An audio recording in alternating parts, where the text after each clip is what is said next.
pas mal cette toile, j'aime bien la... Ouais,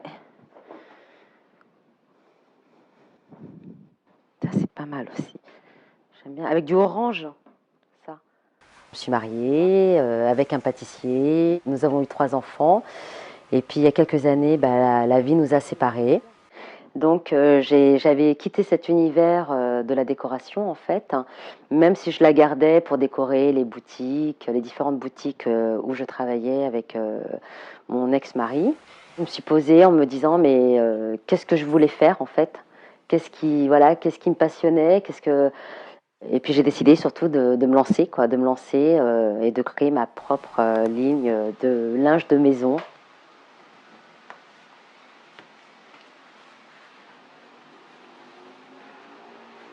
Tu vois, je trouve ça super.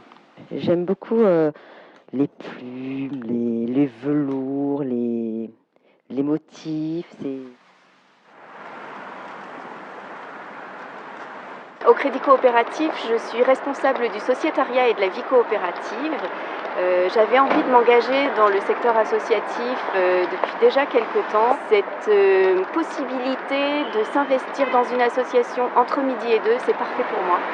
Dans le cadre de mon boulot, ça me convenait tout à fait. Je trouve que la période de recherche d'emploi ou de création d'entreprise est une période très intéressante. On a souvent tendance à voir le côté négatif et en même temps c'est le moment de tous les possibles. D'accord. Alors là, voilà. MRS. Voilà. Ah oui, d'accord. Okay. MRS. Ok. Pour le mademoiselle. Mademoiselle Ravita Sibarut. Voilà. Et c'est maman qui va broder comme ça. D'accord. Et ça sera mademoiselle, ça fait aussi Miacha. Parce que mon deuxième prénom, c'est Miacha. Joli, hein. Ouais. Et alors, donc, l'idée, c'est de le faire là. Donc là, c'était un essai qu'elle m'a fait. Donc. Alors, ça, voilà, dans chaque tissu, j'ai fait donc un sac. Oui. Un coussin. Une forme de coussin. Oui. Oui. Et il y en a 2 à chaque fois. Hein.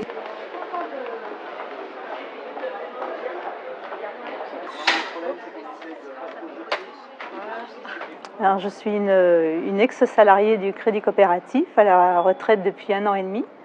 Il y a 4 ans, le Crédit Coopératif a monté un groupe de solidarité face au chômage. Et j'ai immédiatement, à l'époque j'étais donc encore salariée, j'ai immédiatement eu idée de faire partie de ce groupe. Je suis très axée sur les problèmes de l'emploi, je l'ai toujours été. J'ai toujours été, petit à petit, j'ai compris qu'en accompagnant différentes personnes, qu'il fallait abandonner en fait cette espèce de formatage qui est le nôtre quand on a l'habitude d'être en emploi.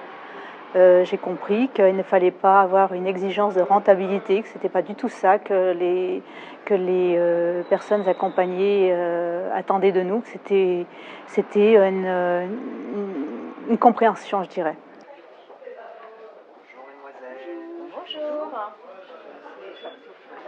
Souvent, c'est à Cœur Bouillon, Gmail.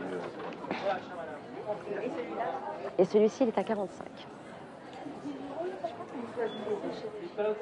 Quand on est chômeuse, effectivement, on n'a pas je vais pas dire cette routine, mais cette habitude de prendre les transports, de voir les gens, même de courir après son bus qu'on a loupé le matin. Et du coup, effectivement, on vit comme si on était en décalage horaire, en fait. Voilà, c'est comme si on était en décalage horaire.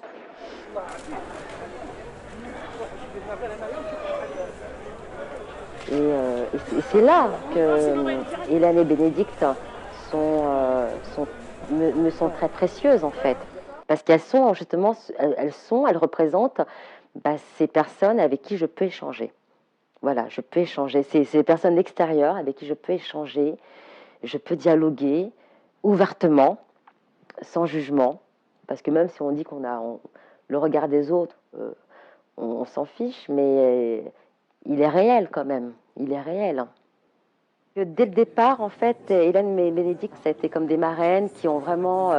voilà, c'est les marraines de mon projet parce que ça a été vraiment un super, comment dire, coaching.